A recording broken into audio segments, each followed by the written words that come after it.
Paul, why do you think over your 30-year architecture career that people have come to you and chosen you as their architect? What have they liked?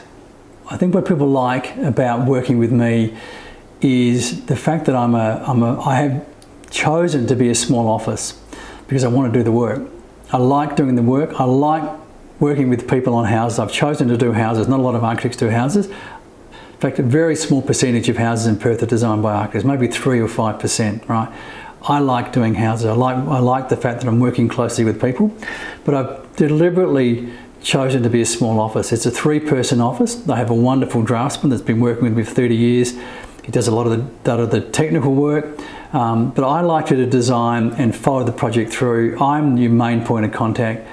Again, I've got an assistant who's also an interior designer, who's a wonderful part of our team, but basically you're working with me. I am responsible for the project. I'm following it all through. I'm the person that you'll meet.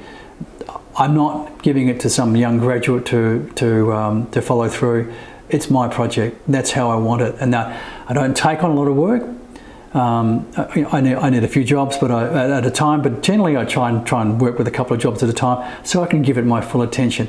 And I think that's what people like. That's why people come to me. So how often do your clients actually meet with you when you're designing the house? It depends on the stage of the project. So usually when we get going, I'll take a couple of weeks to come up with an idea, but generally it's about once a week. And then when we get into all the selections and those sort of details, again, it might be once a week, once a fortnight. When it's on site, we don't meet them that often, but it depends on what the clients, they might want a weekly site meeting. Now, Paul, some of your clients are probably going to be a bit younger than you. They might be thinking, well, Paul, maybe he's peaked in the 1990s and we're going to get a house, that has all the 1990s features. Is that what's going to happen, or? No, it's all about experience. It is, I've done a lot of projects, but I think my best work is still to come. I think every project you do, you learn from it. So, there's a quote in architecture that, when he was just a kid, meaning he was about 45, it just takes a lot of experience to learn, and you learn from every project. I had this conversation once with an airline pilot. He said the best pilots in the world are 70-year-olds because they've just seen it all before. They've got that experience.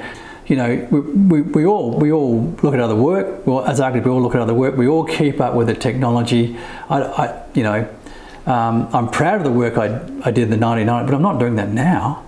So your best work is still yet to come? I think best work is still to come. I read a quote from an academic writing a book, an Englishman, English architect, and he said, I realised all my favourite buildings were designed by old men in their 80s and 90s, So you just get better and better as an architect. Sure, you've seen all the highs and lows, the ups and downs, and you've seen it all before. You can draw from that experience. Yeah. The experience counts for lots of things.